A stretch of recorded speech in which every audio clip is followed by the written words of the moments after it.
Pai, do Filho e do Espírito Santo. Amém.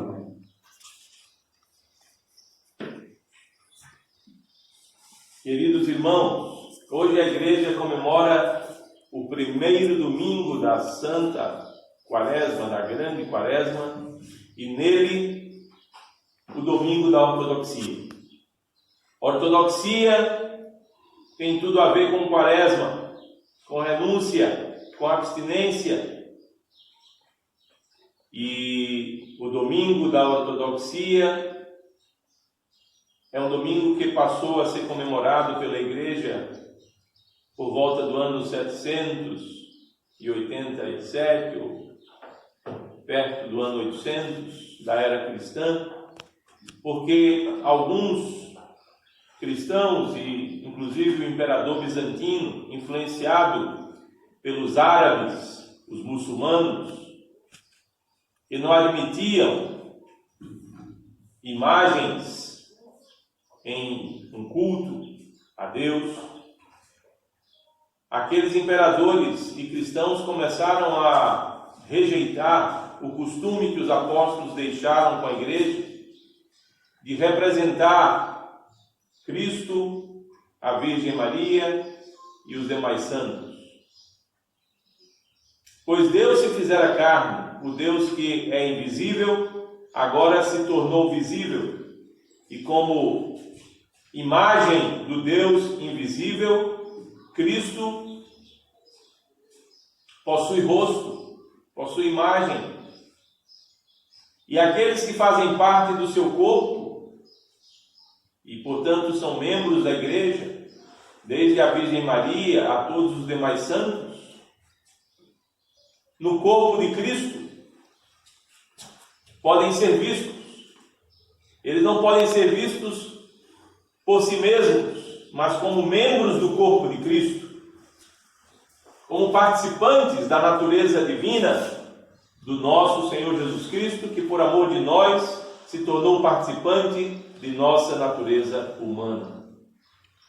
E assim, meus queridos, aquele abalo que a igreja sofreu, porque o próprio imperador da época, dono do mundo, começou a enviar soldados para invadirem as igrejas e destruírem as santas imagens, os santos ícones.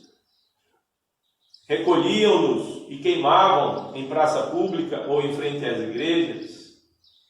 Os próprios cristãos tinham suas casas invadidas para que os seus ícones fossem dali tirados e queimados, destruídos, quebrados. Assim, meus queridos, o sofrimento da igreja foi grande.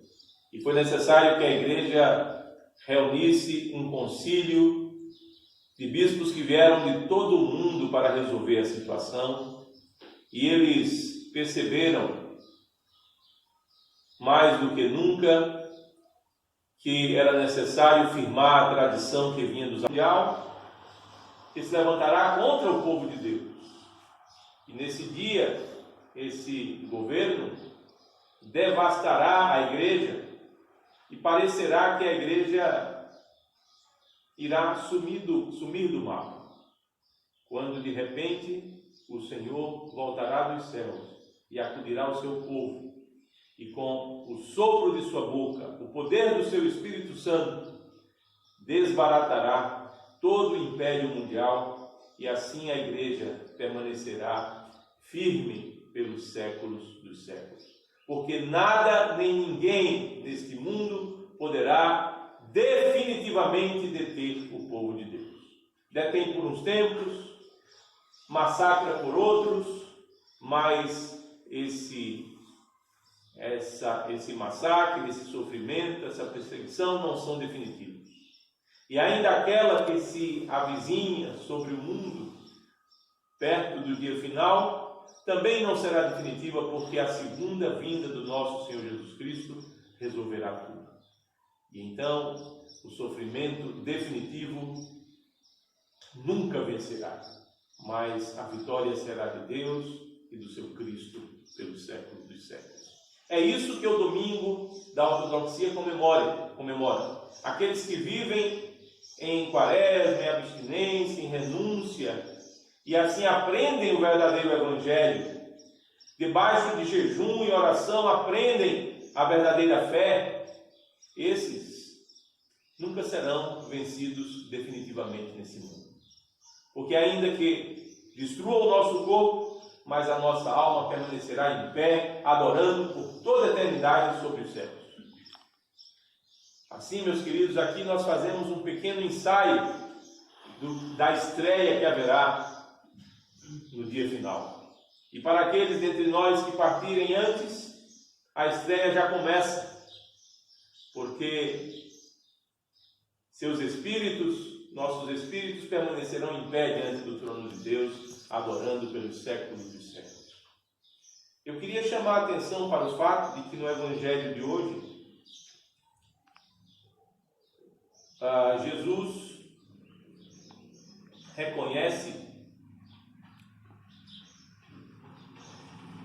um israelita, dizendo com muita clareza que ele era um verdadeiro israelita.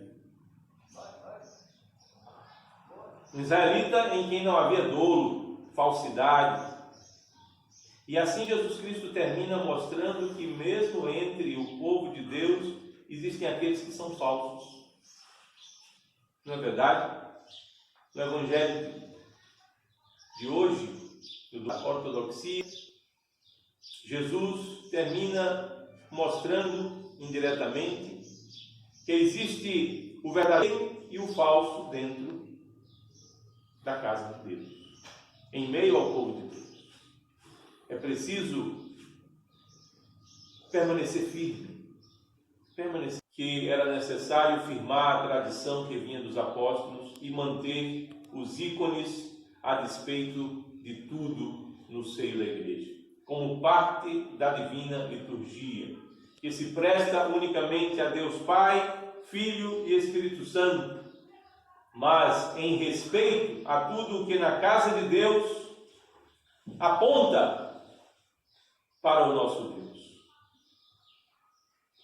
E os ícones são precisamente isso. Ao mesmo tempo que eles apontam para Deus, eles nos acessam a graça de Deus, porque os ícones, eles estão fundados em Cristo.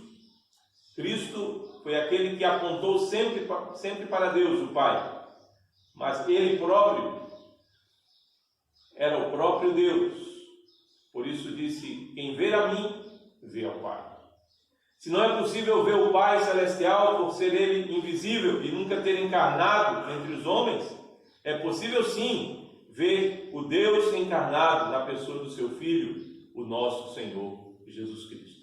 Por isso o domingo da ortodoxia foi aquele domingo em que, pela graça de Deus, a igreja, naquele santo concílio, firmou a doutrina dos apóstolos, continuou sofrendo por causa dela, e mais adiante os imperadores encontraram lugar de arrependimento, e eles que precisavam fazer uma política de boa vizinhança com os povos muçulmanos e islâmicos, preferiram, tanto quanto os bispos, padres e todos os fiéis, se manterem firmes, preferiram se manter firmes com a doutrina dos apóstolos, mesmo que os muçulmanos ameaçassem invadir o império.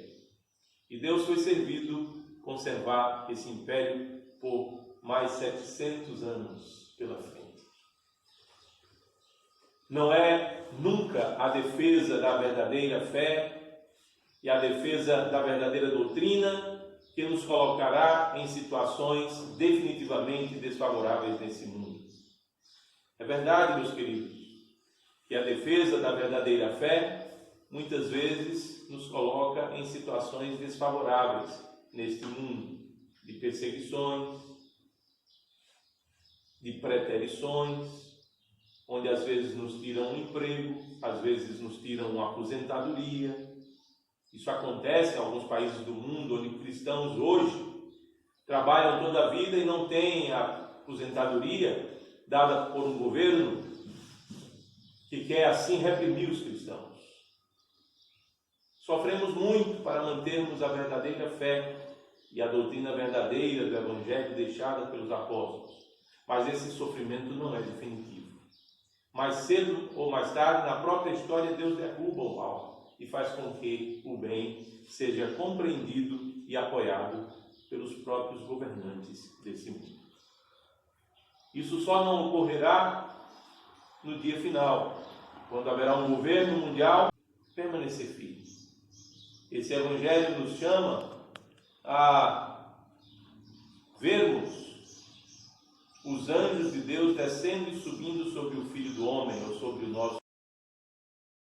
No Antigo Testamento, teve um sonho, e naquele sonho ele viu uma escada cujo topo tocava os céus e a base a terra. E por aquela escada os anjos de Deus subiam e desciam. Uma escada que interligava os céus e a terra. E assim, Jesus, em seu corpo, é o cumprimento da escada de Jacó. Ele e o seu corpo interligam os céus e a terra. O único acesso aos céus é mediante o corpo de Cristo, que é a igreja. O único acesso dos céus à terra é mediante o corpo de Cristo, que é a igreja. Por isso, meus queridos, em Cristo tudo se cumpriu definitivamente. Os céus e a terra estão interligados.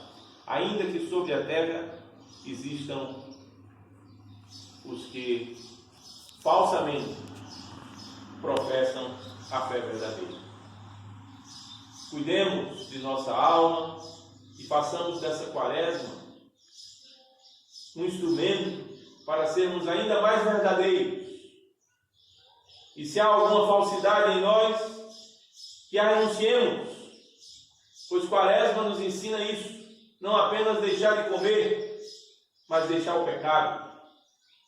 Deixamos de comer e jejuamos como um símbolo do que realmente precisamos fazer, deixar o pecado. Deixamos de nos alimentar como símbolo daquilo que realmente precisamos fazer, deixarmos de nos alimentar do pecado e nele nos deliciarmos. Esse é o objetivo de uma quaresma.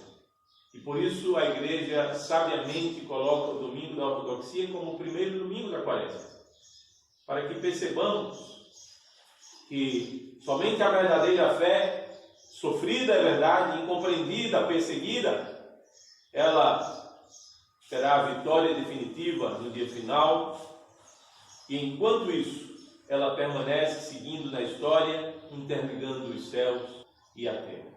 Que cumpramos essa missão, apesar de uma falsidade que existe em nosso coração, e que a Santa Quaresma nos ajude a sermos ainda mais, a largarmos toda a falsidade e aproximarmos de Deus com verdade, sendo verdadeiros, e assim seremos todos nós conduzidos ao reino de Deus, o Pai, o Filho e o Espírito Santo, agora e sempre e pelos séculos dos séculos.